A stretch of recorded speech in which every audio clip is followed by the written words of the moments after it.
cuando me mudé a Colombia, pues me di cuenta de que en mi caso, eventualmente salían eventos para venezolanos, pero mucho más para el público bogotano, en este caso, ¿no? Más que todo bogotano, aunque he trabajado para otras zonas de Colombia. Entonces, en esos casos, ¿uno qué tiene que hacer? El comediante tiene un repertorio, el estandopero, por así decirlo. Tiene un repertorio que se va haciendo más o menos habitual en su trabajo.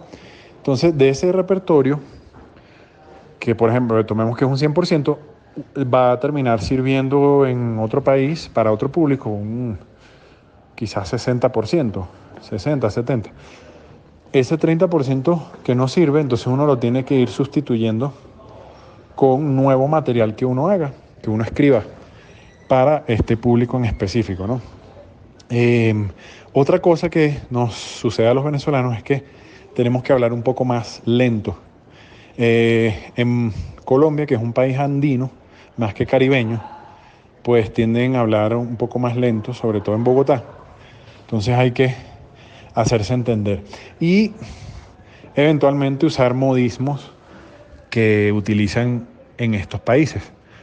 La cosa no es, no es empezar a hablar así para... No, es simplemente a hablar como tú eres, pero un poco más lento y haciéndote entender, ¿no?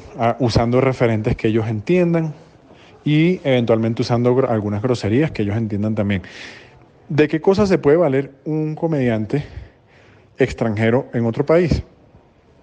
De su visión, perdón, de su visión que tiene como extranjero de ese país, de las diferencias y similitudes que tienen esos nuevos o ese nuevo público con este comediante venezolano. Y ya es una realidad de la manera en que se ve a un venezolano en distintos países, porque ya es una realidad que hemos llegado muchos en muy poco tiempo. En casos como Colombia, pues han llegado muchísimos. En Lima ni hablar, que es la ciudad con más venezolanos fuera de Venezuela. Entonces, el hecho de uno hablar de ese fenómeno que está ocurriendo hace que, bueno, que se enganchen y uno como echar o hacerse autobullying con eso, ¿no? ¿Qué me ha pasado? Una experiencia que me llamó mucho la atención. Me presenté aquí en Caracol TV en el programa Sábados Felices, que es más o menos como el Radio Rochela de acá.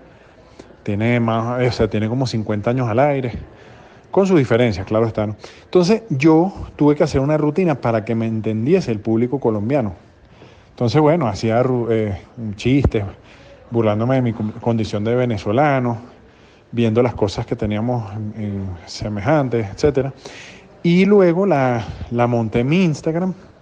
Y entonces varias personas que me siguen en mi Instagram, venezolanas, me decían, oye, pero ¿por qué te burlas así de nosotros? ¿Qué mal nos dejaste? Yo no sé qué. Y ahí claramente se generó como un ruido comunicacional porque esa rutina estaba dirigida para que la entendieran colombianos. Cuando la puse en mi Instagram, pues la vio público venezolano y se generó esa pequeña distorsión.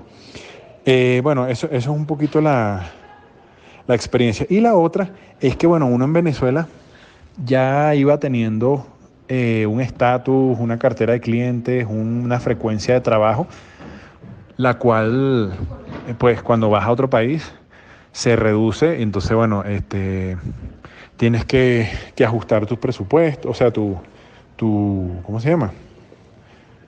Sí, tus honorarios, eso es lo que quería decir. Ajustar tus honorarios, presentarte en espacios que quizás, o en espacios que paguen lo que quizás ya no te está, ya tú habías dejado de cobrar en Venezuela, pero bueno, eso es parte del trabajo. Y entender que bueno, que habrá un público que no te conozca mucho como te conocía en Venezuela, sea grande o sea pequeña tu fama, ¿no? Pero yo creo que en todos los casos, para un público internacional, eso de alguna manera se reduce notablemente la cantidad de público que te pueda conocer. ¿Qué otra cosa? Bueno, lo que sí ayuda un poquito es la cierta trayectoria que ellos puedan saber que tú tenías en tu país, ¿no? Por otro lado, Iba a decir otra cosa. Mi caso en particular, yo con Bogotá, yo me vine en el 2018 y antes de eso yo tenía como unos 8 años viniendo una vez al año.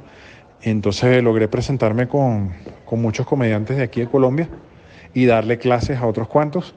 Y entonces cuando llegué, no llegué tan de cero, ya me conocían. Naturalmente siempre ahí existe ese pequeño, esa pequeña realidad de que no es lo mismo tener a un visitante que a que ese visitante venga y ya se quede, ¿no? Como un competidor más en el mercado. Pero bueno, dentro de todo, Colombia, en mi caso, me ha abierto mucho las puertas. He notado un constante progreso, lo cual me tiene muy contento. Y bueno, esa ha sido la realidad.